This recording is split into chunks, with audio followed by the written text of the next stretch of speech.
네, 올해 마지막 날인 오늘 민주당 이재명 대선 후보는 코로나19 거점 전담병원을 방문했습니다. 1박 2일의 TK 순회 일정을 마친 윤석열 후보는 충북 단양에서 불교계 행사에 참석한 뒤 서울로 향하고 있습니다. 국회 취재기자 연결합니다. 김태민 기자.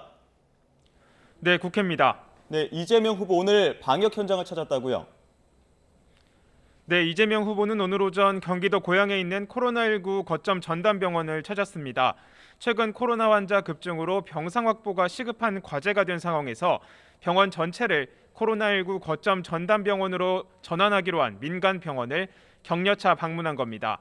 이 후보는 이곳에서 의료진, 병원 관계자들과 만나 어려움을 듣고 병상 확대 방안을 논의했는데요. 이 후보의 말 들어보겠습니다. 민간 병원들이 이제 이 공익 영역에서 해야 될 일들을 대신 감당해 주기 때문에 손실을 보면 안 되고 당연히 피해 없게 복귀할 수 있도록 또 열성을 다해서 환자들 돌볼 수 있도록 저희도 잘 챙겨보겠습니다. 이 후보는 오후에는 당사로 돌아와 코로나 대응을 위한 공공의료 확충 정책 공약도 발표합니다.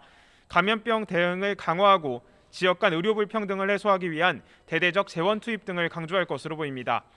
이에 앞서 국민 정책 제안 행사에도 나섰는데요. 이 후보는 그동안 SNS를 통해 소소하지만 확실한 행복을 주는 이른바 소확행 공약을 꾸준히 발표해왔습니다. 오늘은 그동안 내놓은 소확행 공약을 요약 소개하는 자리를 갖고 앞으로 국민이 직접 정책 아이디어를 제안할 수 있는 새로운 플랫폼 이재명 플러스도 공개할 예정입니다.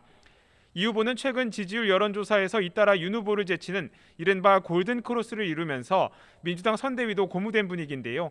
민생과 밀접한 방역과 정책 행보로 올 한 해를 마무리할 계획입니다.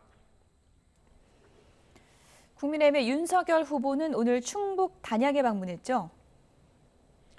네, 1박 2일의 TK 순회 일정을 마친 윤석열 후보는 어제 저녁 충북 단양으로 이동했습니다.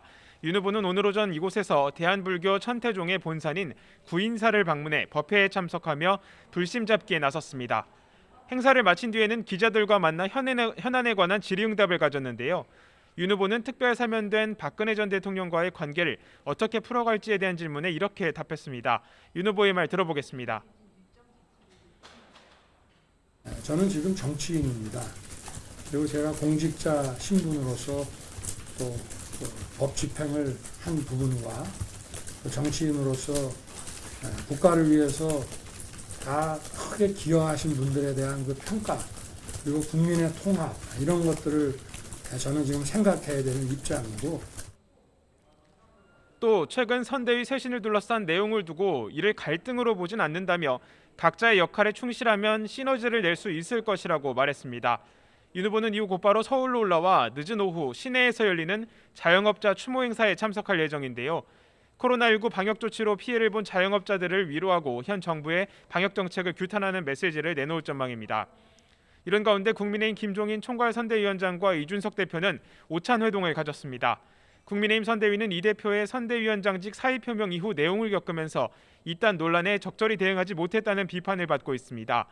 최근 여론조사에서도 윤 후보의 지지율이 뚜렷한 내림세를 보이면서 빨간불이 켜진 상황이지만 이 대표는 선대위 쇄신을 요구하며 복귀 의사가 없다는 뜻을 거듭 내비치고 있습니다.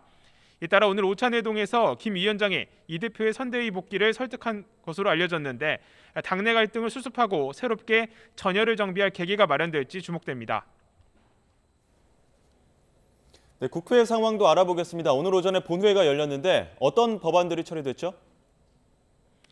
네, 국회는 오늘 오전 올해 마지막 본회의를 열고 민생 법안과 정치개혁 법안들을 처리했습니다. 특히 만 25세로 규정된 국회의원 지자체장 피선거권 연령 기준을 만 18세로 낮추는 공직선거법 개정안이 통과되면서 당장 내년 3월 열리는 국회의원 재보궐선거부터 고3 학생도 선거에 출마할 수 있는 길이 열렸습니다. 이와 함께 올해 말까지 예정됐던 언론 미디어 제도 개선 특위의 활동 기한도 내년 5월까지로 연장됐습니다.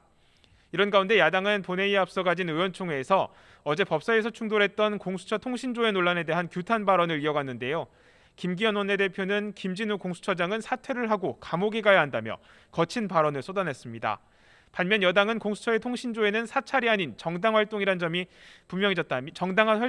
분명해졌다며 윤석열 검찰의 통신조회 기록을 거론해 율론안불이라고 비판했습니다. 다만 국민이 자신도 모르게 수사기관의 통신 자료가 제공된 부분에 대해서는 제도적 개선에 나설 뜻을 내비치기도 했습니다. 지금까지 국회에서 YTN 김태민입니다.